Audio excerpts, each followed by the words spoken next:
Abra sua Bíblia no livro de Josué.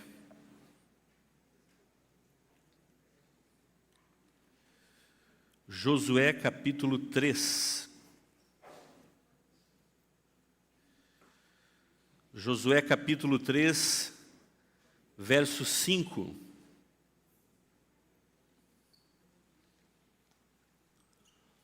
Amém? Aqui a tradução da minha Bíblia diz assim: Josué disse ao povo: purifiquem-se, ou santifiquem-se, porque amanhã o Senhor fará grandes coisas entre vocês. Amém? Eu convido com todo carinho que você feche seus olhos mais uma vez. Nós vamos orar neste momento. Querido Deus, amado Pai, acabamos, Senhor, de ler um texto bíblico. Nós cremos que a Bíblia é a palavra viva de Deus para cada um de nós. Obrigado por ela, Senhor. Que o Espírito Santo possa estar entre nós, permanecer com a gente durante o restante dessa programação, como também no restante das nossas vidas aqui nessa terra. Nós pedimos essas bênçãos em nome de Cristo. Amém. Feliz sábado. Todos felizes? Você sabe que eu estava ali me arrumando para sair de casa, recebo um videozinho dizendo assim: Marlon, corre, porque bem na baixada ali na entrada, perto do Coqueiros ali, né? Água na pista e tal, você não vai conseguir passar e tal. E com a graça de Deus passamos ali sem problema algum. Mas eu creio que de repente você fez de tudo para estar aqui nessa manhã. Aos que não puderam estar aqui, que estão nos assistindo de casa, eu quero que você sinta o abraço de Deus nesse momento. Nós amamos vocês. Que Deus possa continuar conosco aqui nessa manhã. Educação Adventista. 151 anos a nível mundial. 70 anos aqui do CAFC. E Jonas, me perdoa, eu sei que é imperdoável, mas esqueci de botar a meia de 70 anos. Eu tinha ganhado ela de presente e acabei esquecendo. Mas sabe, a minha esposa não está aqui agora, porque ela está acompanhando o Sábado de Educação lá no Estreito, coordenadora lá. Ela é coordenadora lá no Estreito e está lá nesse momento. Mas apesar dela ser coordenadora do Estreito, no pôr do sol lá em casa nós sempre cantamos Seja o Centro.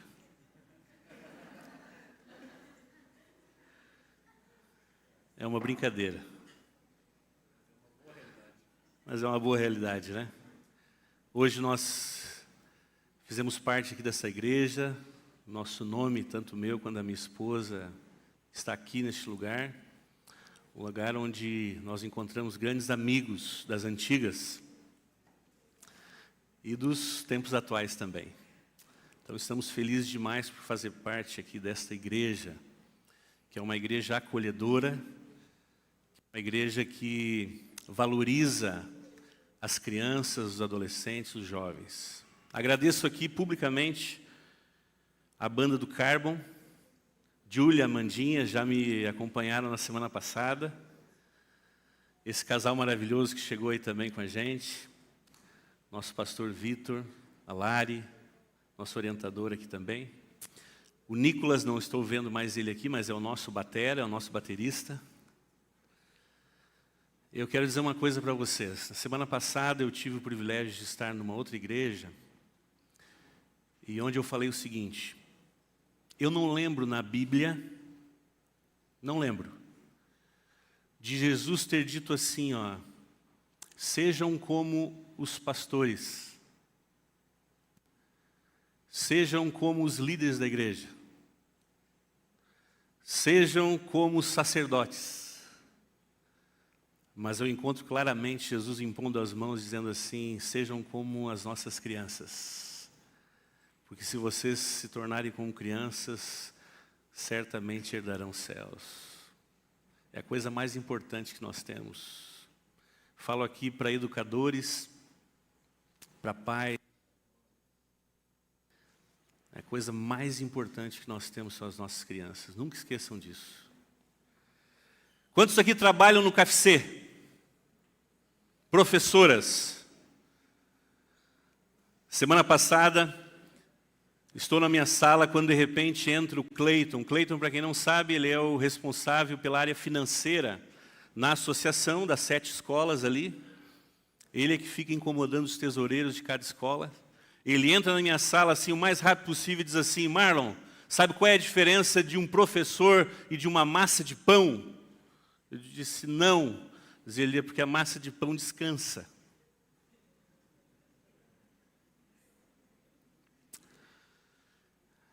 E agora um recadinho especial para os maridos das professoras.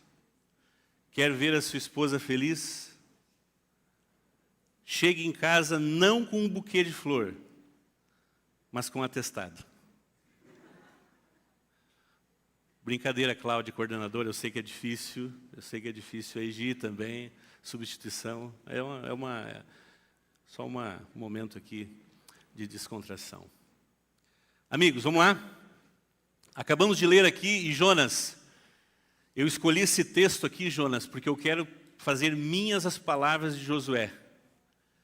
E as palavras é para esse grupo maravilhoso aqui do KFC, de alunos, de familiares e de servidores também.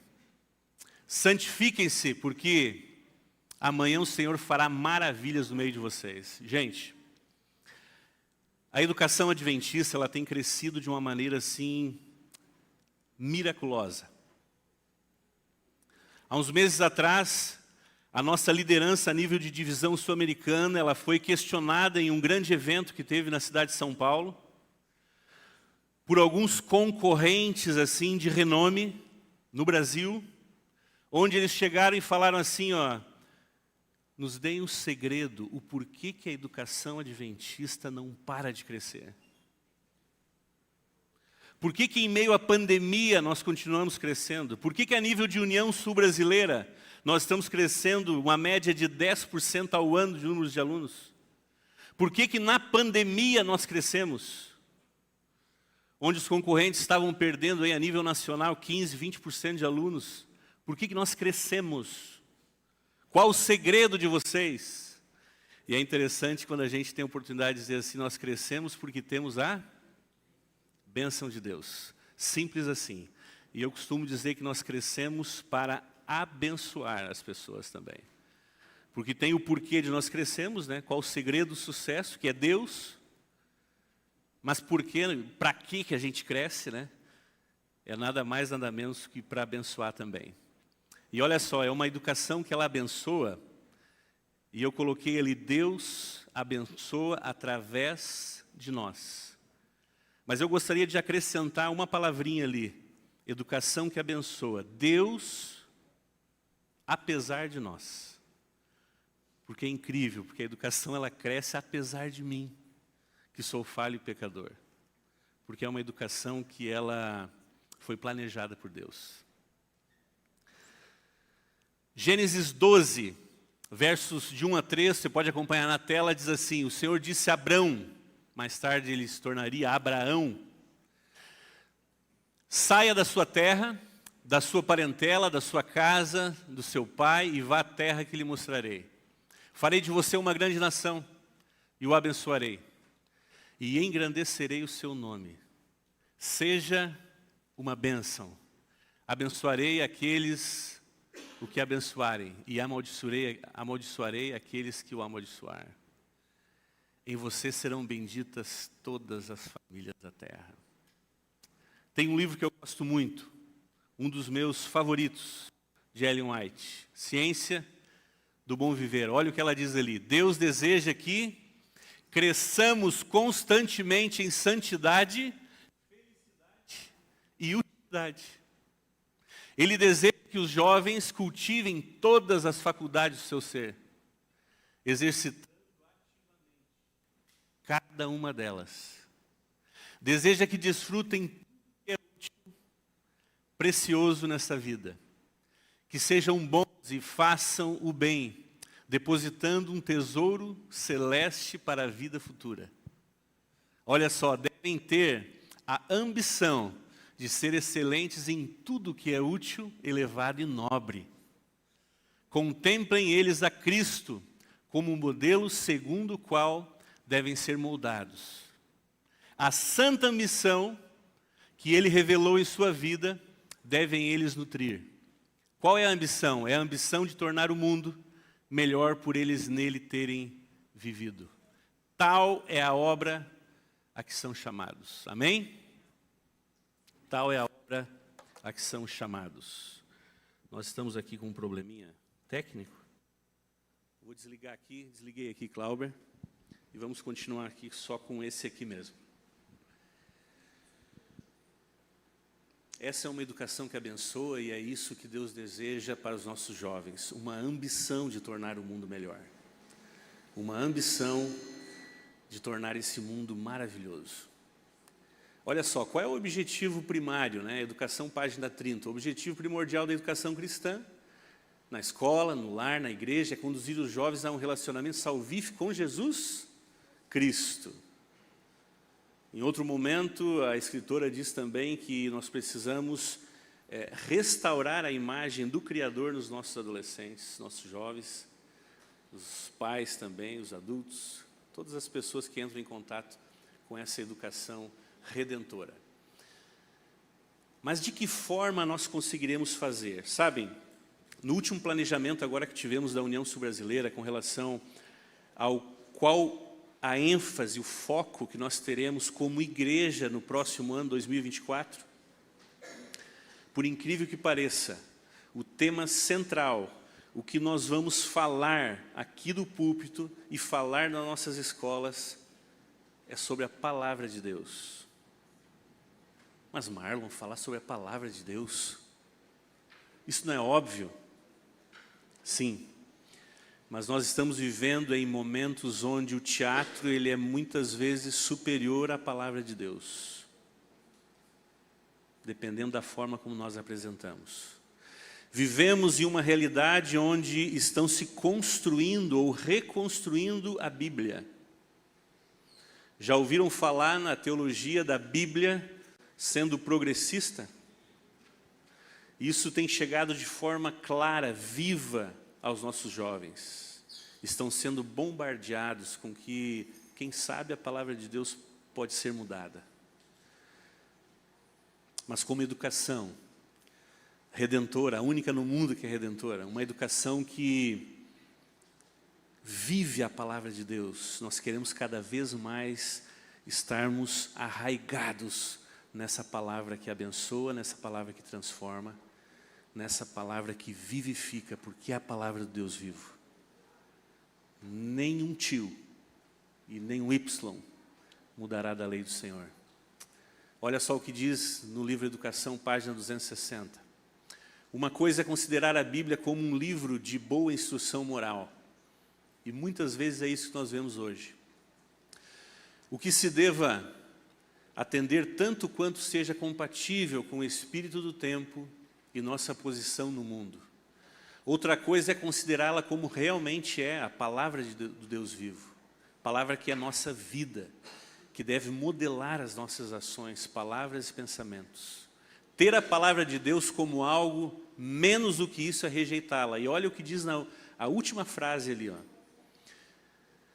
E essa rejeição por aqueles que professam acreditar nela é a principal causa do ceticismo e infidelidade da nossa juventude. Hoje nós trabalhamos aí com as novas gerações de maneira clara. Por quê? Porque hoje a gente percebe que eles não estão se sentindo parte da nossa igreja. E quem sabe o culpado pode ser nós também. Como assim, Marlon? Simples assim, eu quero dar um exemplo de dentro da minha casa. Algo que aconteceu alguns anos atrás, o meu filho tinha 8 anos de idade. Quando chego em casa, nós estamos no momento do almoço, e ele me faz a seguinte pergunta: pai, O que é dízimo? O que é dízimo? Eu queria morrer, porque eu pensei assim, puxa vida, ele não sabe. É meu filho e a gente convive diariamente com isso. Só que eu comecei a refletir assim, eu nunca parei para ensinar para ele o que é dízimo. Eu nunca parei para ensinar o que é pertencer a uma igreja escolhida por Deus. Nunca falei isso. Por isso que eu digo, meu telhado é de vidro e nós não cuidamos às vezes com as coisas básicas. Mas eu aprendi com um líder meu assim, Marlon, as coisas óbvias, elas precisam ser repetidas. Nunca esqueça disso. Elas precisam ser repetidas. Sabem, na associação onde eu estava, Associação Norte Catarinense, junto com o departamento jovem, nós fizemos uma pesquisa. E nós fizemos de conta assim, nós retiramos, colocamos numa planilha e retiramos todos os membros da igreja com 35 anos acima. Nós retiramos do rol de membros da igreja. Ficamos só ali com as crianças, jovens até 35 anos. E nós chegamos à conclusão, após alguns estudos, que a Associação Norte Catarinense ela duraria de 3 a 4 meses. Teriam que fechar os quase 40 distritos que tem lá naquele lugar. Porque o que mantém a igreja é as pessoas de 35 anos acima.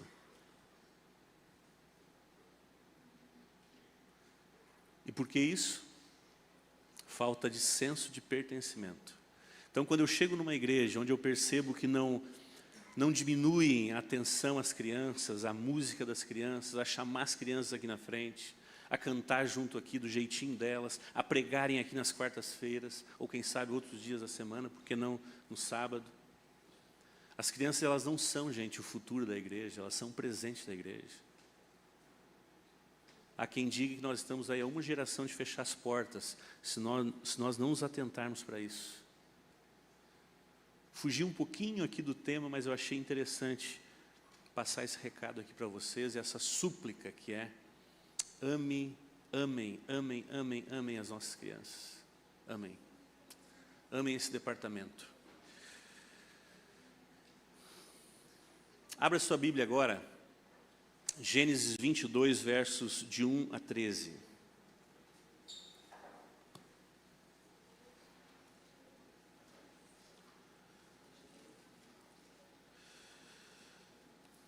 No capítulo 12, Deus chamou Abrão.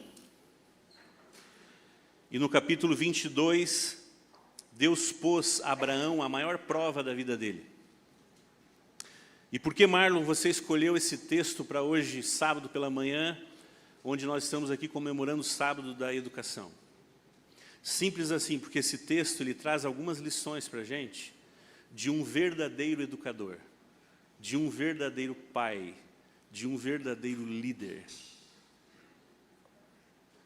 Vamos ler?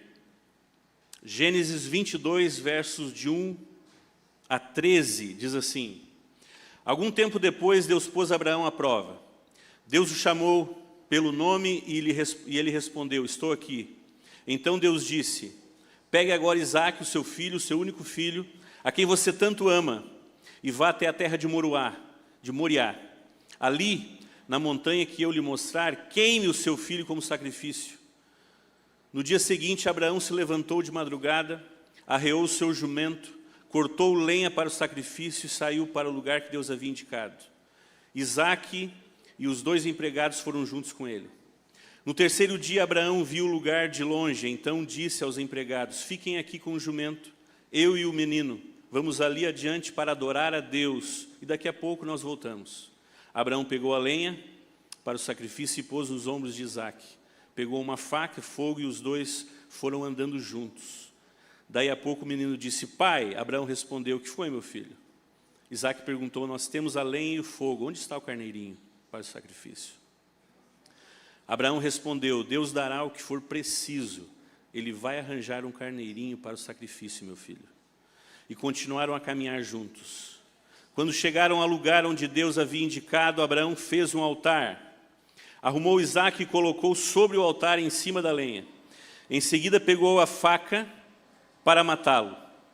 Mas nesse instante, lá do céu, o anjo do Senhor o chamou, dizendo: Abraão, Abraão. Estou aqui, respondeu. O anjo disse: não machuque o menino, e não lhe faça nenhum mal. Agora que você teme a Deus, pois não me negou o seu filho, o seu único filho. Abraão olhou em volta e viu um carneiro preso pelos chifres no meio de uma moita. Abraão foi, pegou o carneiro e ofereceu como sacrifício em lugar do seu filho. Essa é uma história muito conhecida e onde muitos pregadores tiram aqui vários sermões, várias lições. Nessa manhã eu quero trazer algumas lições de um pai, de um verdadeiro educador, que nós podemos ter como lição de vida nos dias atuais. Primeira lição: Abraão ouvia a voz de Deus, sim ou não? Se você ler o texto depois em casa, de maneira mais calma, você vai perceber. Quando Deus disse assim: Abraão, a primeira coisa ele respondeu: estou aqui. Lá no momento crucial, quando ele ergue a faca, Abraão, ele disse assim: estou aqui. Mas sabe o que mais me chama a atenção também? Abraão ouvia a voz do filho também. Porque no momento da jornada, quando o filho chamou o pai, ele disse assim: o que foi, meu filho? Eu estou aqui. Primeira lição que nós devemos ter como educador e como um grande pai, como um grande responsável por nossas crianças, é ouvir a voz de Deus. E aí eu pergunto para você: você tem ouvido a voz de Deus? Você tem ouvido a voz de Deus? Em Apocalipse diz assim: eis que estou à porta e bato. Se alguém ouvir a minha voz e abrir a porta, não basta só ouvir, mas abrir a porta, o que Deus diz? Eu quero entrar na sua casa e fazer total diferença com você. Eu quero jantar, eu quero conversar, eu quero conviver com vocês. Só que sabe por que às vezes a gente não ouve a voz de Deus? Porque a voz do mundo está um pouquinho mais alta do que a voz de Deus. O volume do mundo está um pouquinho acima do volume de Deus. Não perca essa essência. Deus quer falar conosco. Não perca isso. Não deixe que as coisas do mundo atrapalhem aí você ouvir essa voz maravilhosa de Deus. Sabe qual é outra coisa que me chama a atenção? Nesses poucos versos que lemos, sabe qual que me chama a atenção? É de um pai que simplesmente, quando descobre que o seu filho iria morrer em 3 dias... Aliás, eu quero fazer uma pergunta para você nesse momento. Se você descobrisse que o seu filho fosse morrer em 3 dias, o que você faria? Marlon, que pergunta, eu sei que é terrível, eu sou pai. Mas pense um pouquinho. O que você faria se soubesse disso? Sabe, algum tempo atrás eu li uma reportagem que emocionou o mundo. De um pai que soube que o seu filho estava prestes a morrer. Ele tinha sido diagnosticado já com não mais do que 30 dias de vida. Estava em uma fase terminal de câncer. E a notícia veio trazendo o que aquele pai fez. Ele se desfez de tudo que ele tinha, todos os bens, para fazer com o filho o que o filho mais queria e mais almejava, que era viajar pelo mundo. E ele vendeu todas as coisas que tinha. E os últimos 30 dias ele passou viajando pelo mundo inteiro ao lado do filho. E é interessante que na reportagem ali as pessoas enaltecem, e realmente é uma história emocionante. Eu li a história e não tinha como conter as lágrimas aí pela emoção de pensar, né, naquele pai. Mas sabe de uma coisa? Sabe o que um grande educador, um grande pai, um grande responsável fez quando soube que o seu filho iria morrer? Ele continuou levando seu filho ao altar de Cristo. Ele continuou fazendo a mesma coisa que ele fazia desde quando o menino nasceu. Não importa as dificuldades da vida, não importa as tribulações, não importa os problemas, não importa o que você passa, tenha passado até aqui, cicatrizes, quem sabe, que fez você se afastar até mesmo da educação adventista. Não deixe de levar seu filho ao altar de Cristo. Não deixe, independente da situação. Outra lição que nós podemos tirar dessa história, na tradução, na linguagem de hoje fica muito claro, e depois em casa você leia com calma. Mas quando Abraão separou as coisas ali para subir a montanha, ele pega e coloca um fardo de lenha nas costas do filho, e ele leva a faca e o fogo. Vamos traduzir como se fosse hoje. Imagina você uma faca e um isqueiro, uma caixa de fósforo. O que pesa isso? Não pesa nada. Mas porque, sabendo que seu filho iria morrer, ele pede para o seu filho levar justamente a lenha. Hoje um fardo de lenha, o que pesa? 50 quilos? 40, não sei. Sabe que lição extraordinária eu tenho dessa história? No livro Orientação da Criança nós aprendemos que não existe vitória sem sacrifício. E as crianças precisam ter as atividades do dia a dia, sim. Sabem disso? Sabiam disso? Sabiam que um garoto, uma garota com 4, 5 anos, ela já pode arrumar a sua cama? Sabia que ali os seus 9, 10 anos já podem lavar a louça? Já pode aspirar a casa, ajudar a mãe a passar o pano na casa, levar a roupa para o lugar que deve ser colocado? Não existe vitória sem sacrifício. Não existe vitória sem sacrifício. Hoje nós vivemos um mundo onde nós não falamos não para nada e nós estamos alejando as nossas crianças. Alejando as nossas crianças. Eu brinco com os piores alunos que nós temos hoje, mas é uma brincadeira com fundo de verdade. Não são os alunos, são os pais. Os piores alunos que a gente tem hoje são os pais. Essa geração. Mas, Marlon, você veio aqui para falar... Não, eu estou falando para mim, porque eu sou pai. E semana passada eu recebi uma ligação do coordenador disciplinar lá do IAS, onde ele está. Marlon, seu filho vai ficar uma semana sem celular porque foi pego o celular na sala. Eu disse, nossa, pago um almoço para você. Segura mesmo. Segura mesmo o celular. E a próxima vez só entrega para mim. A escola não é lugar de celular?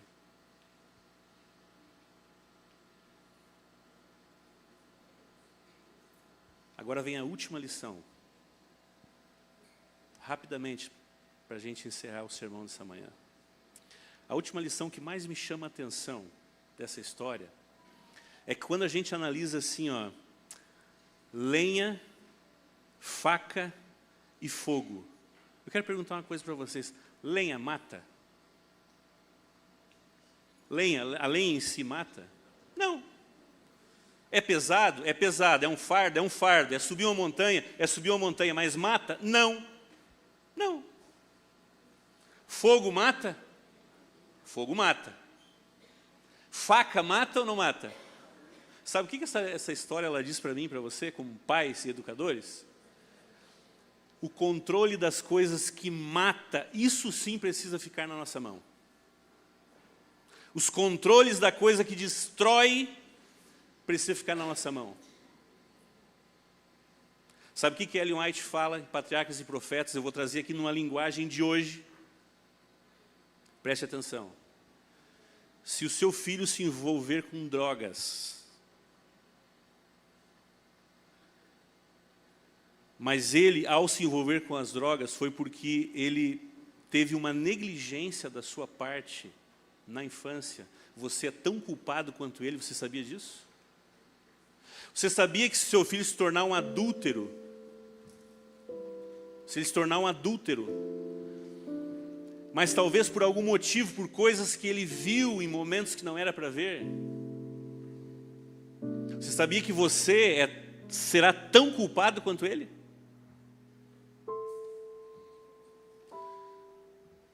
Sabe, eu às vezes eu fico indignado com a situação que a gente vive hoje. Eu estava em uma escola, quando eu sou abordado por uma professora que diz assim, Marlon, a fulaninha de tal ali, uma menina, linda menina, 9 aninhos de idade, eu não sei o que acontece com ela, Marlon, ela está no 4º aninho, mas ela vem para a escola de manhã e ela só dorme a manhã inteira. E aí nós começamos uma saga de tentar entrar em contato com a família. E é uma saga, muitas vezes é uma saga.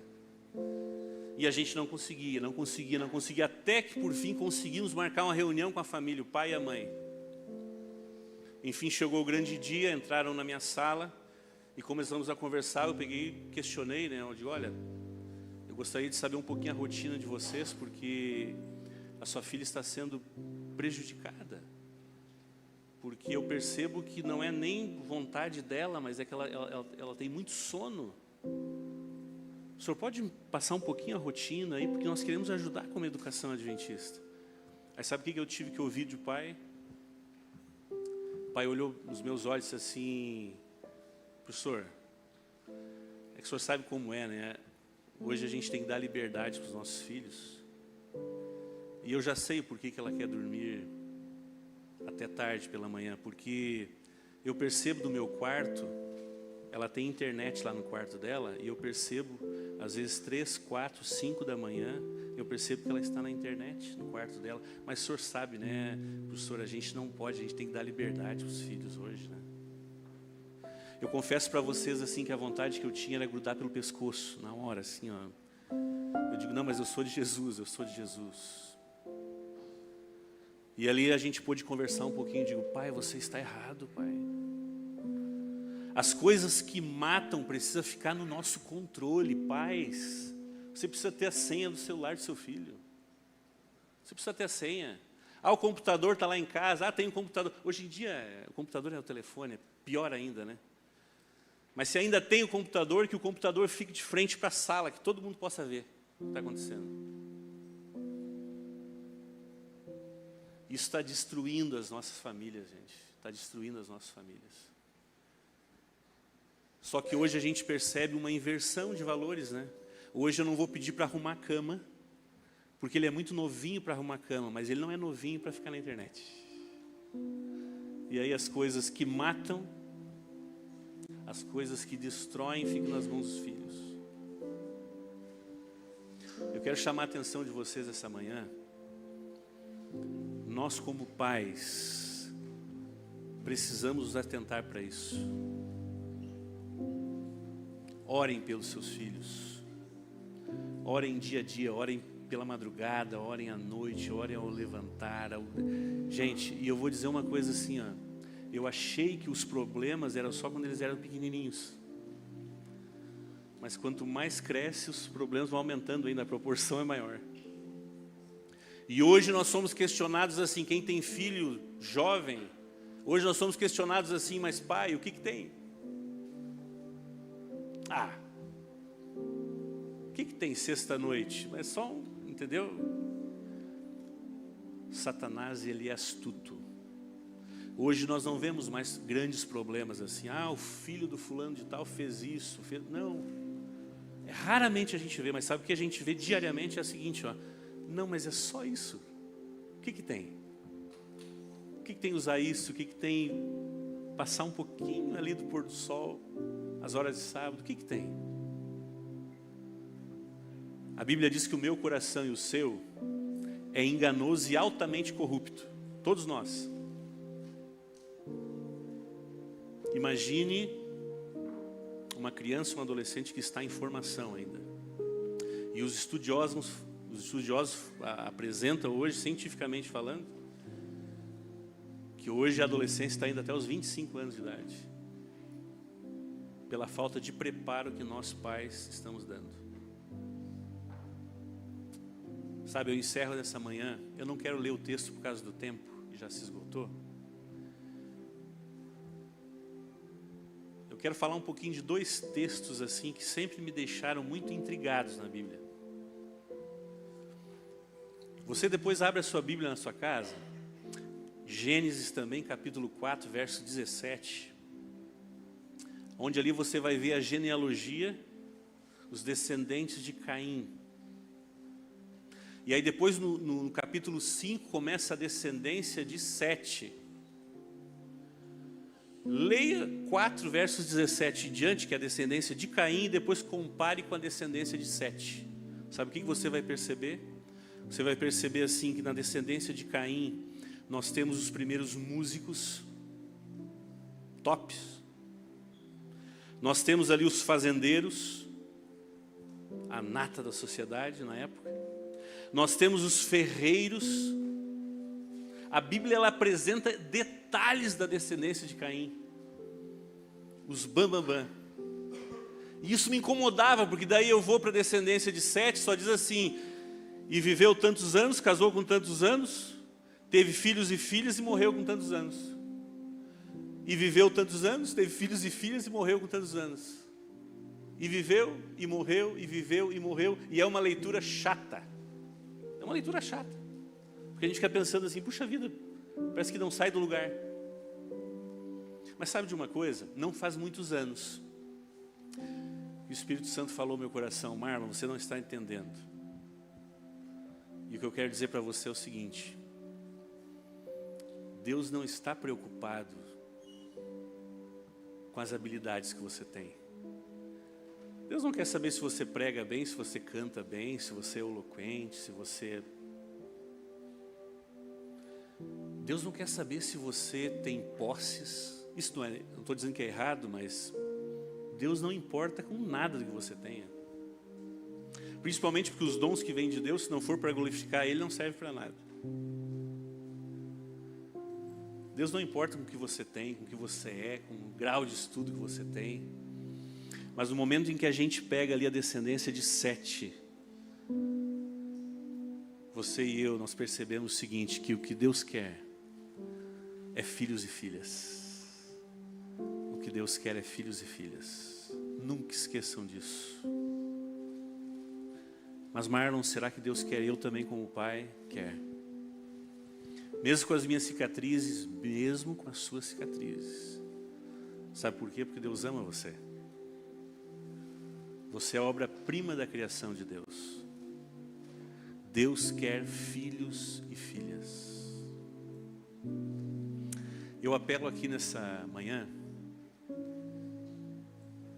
se tem algum aluno ainda, se tem algum filho, melhor dizendo, da igreja, que não está na escola adventista, nos procurem. Nos procurem. Independentemente da situação, nos procurem. Porque eles precisam estar aqui dentro. Nós estamos sendo bombardeados lá fora. Vocês não imaginam, eu acompanho diariamente. Os nossos filhos estão sendo bombardeados, literalmente bombardeados. Mas Marlon, nós não somos perfeitos, não somos. Sabemos que não somos, nós somos seres humanos. Mas essa instituição, Deus é que criou. E Deus está cuidando dela. E Deus quer cuidar dos nossos filhos e filhas. Nunca esqueçam disso. Mas se nesse momento, Marlon, eu estou pensando aqui que cometi muitos erros na vida. Sabe? Minha filha mais velha sofreu bastante. Até eu ler o livro Orientação da Criança. E sabe que esse livro, eu tive uma experiência com esse livro de um jeito fantástico, que vocês não imaginam. Ela não foi comigo, mas como eu estava convivendo, mexeu muito com a minha família. Nós temos uma professora na cidade de Indaial chamada Vivian. A Vivian, na época ela tinha um menino pequeno, um menino ali com 4, não mais do que 4, 5 anos de idade. E ela costumava levar sempre no mesmo pediatra, uma pessoa maravilhosa, que ela respeitava muito, que gostava muito do trato, ele amava as crianças. Certo dia ela disse assim, Marlon, eu peguei e levei um livro Orientação da Criança para ele. Ela disse que entregou, na consulta lá, entregou o livro. O médico recebeu aquele livro e deixou em cima da mesa. Após 6 meses, ela foi fazer a nova consulta. Uma consulta aí de rotina. Quando ela chega, entra no consultório, senta na frente da mesa, ela percebe que em cima da mesa está o livro. E o livro está folhado, mexido. E quando ela se prepara para perguntar se ele havia lido, ele, mais do que depressa, disse assim, Vivian, eu estava ansioso pela sua visita aqui. Está aqui o livro. E ele abre o livro está todo sublinhado. E ele diz assim para ela assim, Vivian, me explica uma coisa. Eu tive pesquisando sobre esse livro. E eu encontrei que esse livro foi escrito há muitos anos atrás, há mais de 100 anos. E sabe de uma coisa? Eu acabei de chegar de um congresso lá na França, onde falamos de saúde emocional, em pediatria. E tudo que nós aprendemos lá está dentro desse livro aqui.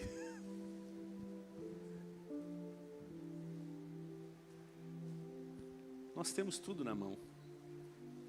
Temos tudo na mão. Que Deus possa nos abençoar. Não fique constrangido se você algum dia tenha errado. Mas Deus nesse momento está chamando você. Independente da situação, independente dos problemas, independente das dificuldades, entenda que Deus ama você. Deus ama você. E eu quero encerrar cantando uma música que fala exatamente sobre isso. Uma música antiga, mas que fala que mesmo em problemas e dificuldades, quando você ouvir a voz de Deus, vá até Ele do jeito que você está. Amém? Nunca esqueça disso.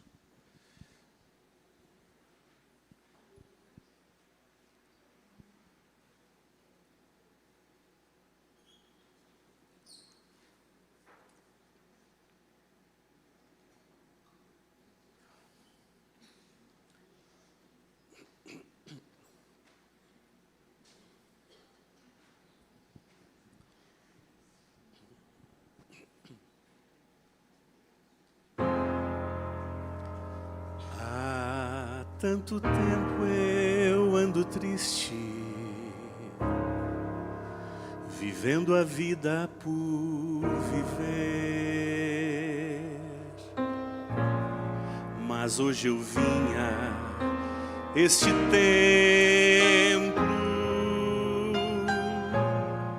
porque entrei, não sei dizer.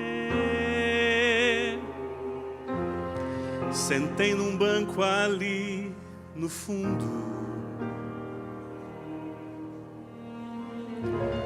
tentei cantar, tentei sorrir, e um sentimento tão estranho me deu vontade de sair.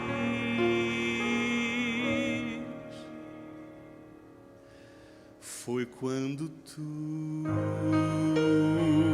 então mudou. Senti a voz de Deus no ar. Senti sua mão em minha mão. Senti vontade de chorar. Agora Jesus me chama e eu não consigo levantar. Estou tremendo e comovido, mas faltam forças para lutar.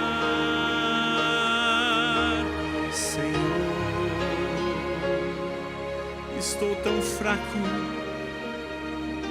Senhor, em luta estou, Senhor, não tenho forças, mas vou.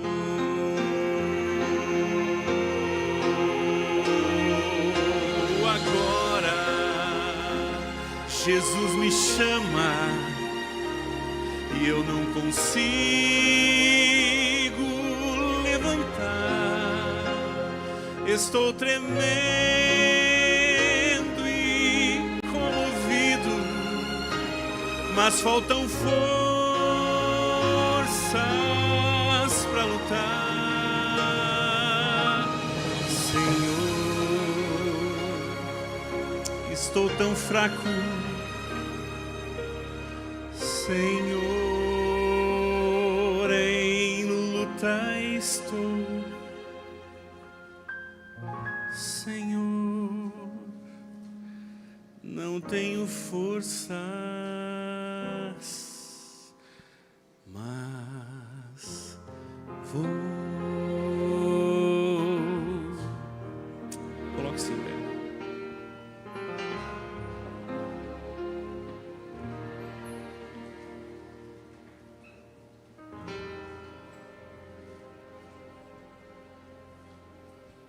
Senhor nosso Deus, nosso Pai, obrigado, Senhor, porque o Senhor está aqui. Obrigado porque o Senhor é pessoal na nossa vida. E obrigado porque a cada amanhecer a sua misericórdia, ela se renova no nosso coração. Nós queremos aqui, Senhor, ser educadores melhores. Nós queremos ser pais melhores. Nós queremos ser filhos melhores. Enfim, nós queremos, Senhor, um dia vê-lo face a face. Abençoe a cada família aqui representada. E nos dê a certeza de dentro em breve nós vemos a Tua face. Despeça-nos agora, teremos o segundo momento aqui da Escola Sabatina.